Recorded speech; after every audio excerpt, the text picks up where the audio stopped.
Hello, my name is David O'Brien.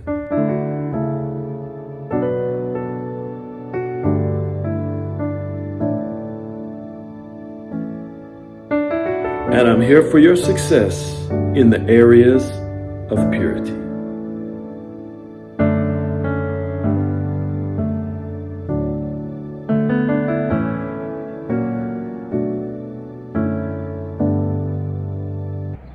Hello and welcome back to the Purity Forum broadcast. My name is David O'Brien. I am the Bondage Breaker, Freedom Doctor, Purity Doctor, and I'm glad to be here with you today discussing the topic of when do I need to know about addictions? When do I need to understand addictions?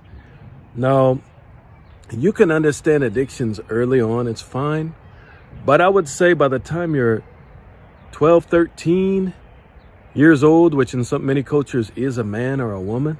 By the time you're 12, you get a bar mitzvah if you're Jewish. And in many cultures, you start to get increased responsibility. Anyway, but around that time, you need to understand addictions. And the reason is not because you need to know the ins and outs of everything that's evil out there, but you need to understand simply how they work in order to stay away from them, because addictions work like a trap. Imagine a bear trap. Imagine if you live near a forest or in a forest and you're constantly walking through. You need to recognize and understand bear traps, their danger, what they can do to you, how it can affect you long term.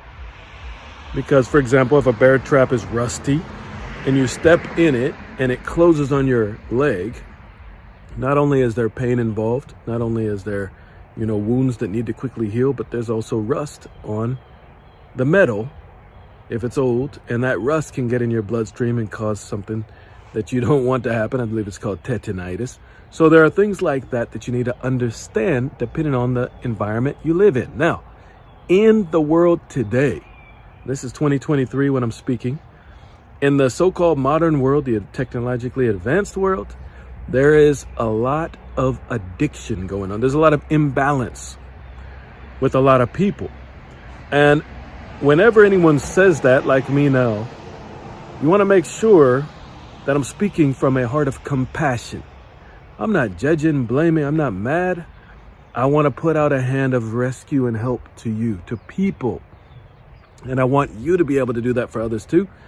And you can do that when you understand addictions. Because addictions are peace thieves. They steal people's peace. They steal people's joy.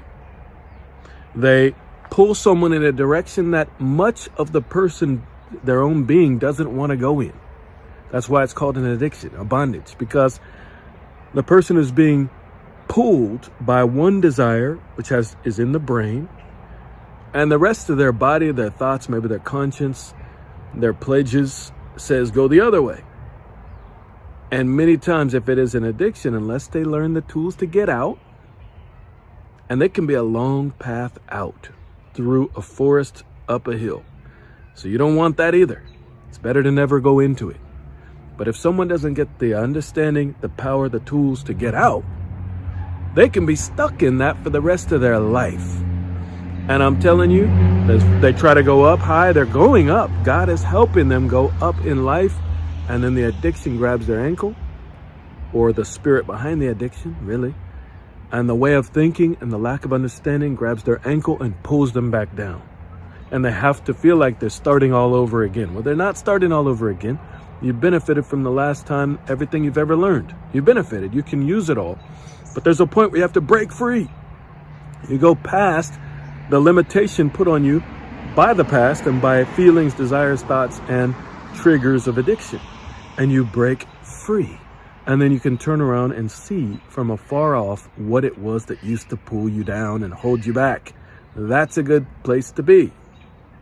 But for many of you, and the goal of this broadcast and everything else that we do for people, the goal is that you never go into that place of bondage in the first place. That's a much easier, better, and peaceful life. So I need to tell you how to understand addiction. I need to give you a few points so that you do understand addiction. It is actually very simple. An addiction begins with a trap, a trick, a deception, a deceptive trap. A trap is always deceptive. It always has an element of bait. The bait is there. For example, a mouse trap. The mouse smells the cheese. So they forget about the danger. They're blinded temporarily to the danger of the actual mechanism that will come down on them, that will break their back and hold the little mouse there, or rat, or whatever it is, until it dies. So that's how it works. It's jaws, you know. There, like I said, there's a bear trap. It has jaws. So there's a trick and a trap, first of all. You got to understand. A trap is placed deceptively and strategically in a certain place to get you to fall into it, or to accidentally you fall into it. Let me put it that way. Also, it has bait. So the goal is that you have your guard down and you're distracted, and then you step into that trap. That's why it's put in a place where there's a lot of distractions. The area is lush. You put a trap there. You put something that blends into the environment. Seems like everyone's doing it's okay. All the so-called cool people or acceptable people in your eyes are doing this certain thing. So then you do it too. But that's the bait. So in other words, you choose to take the bait. Very important. We cannot take bait. We have to, once you understand the trap, you won't take the bait, because you'll see past the bait to what it really is. And you will have to separate yourself from people who are routinely taking that bait, because they are part of the distraction and the attraction to the bait. And they won't mind if your whole life is ruined. They won't mind if your brain, if your thought life, your thoughts are hurt over the things that hurt them. And some of them may not even get hurt, but they'll enjoy seeing you hurt. They don't mind. That's not a true friend. That's a leech. That's someone who's using you temporarily, and they'll move on. So stay away from those people. It's better to be a loner and to wait and to pray. Ask your heavenly Father for friends, and watch and see. Someone shows up and all of a sudden they're a friend. Maybe not what you were looking for, but what you needed.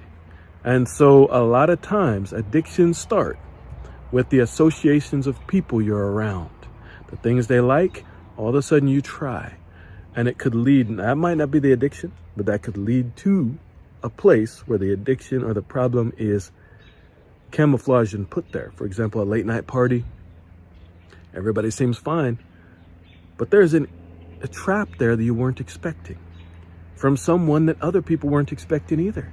And it has to do with drugs, or it has to do with some sort of terrible perversion or abuse or use or force of abuse. So stay away. Now, parents often tell their kids stay away, but they do it in an unattractive way. And the kid thinks, well, I can handle that, and I do it anyway. Parents, if you're listening to me, teach why. When you teach why, you show examples, even examples from your own life. Your kids can listen and start to make their own decision. And sometimes they really need to physically move to another state, another city, another part of the city, another school, because the pull daily can be so strong. But young person, if you're listening, you can get away, because that trap is too painful. What we're going to do is break this into a couple, at least 2 segments, just to help you understand addiction. So I'll see you again on the Purity Forum broadcast.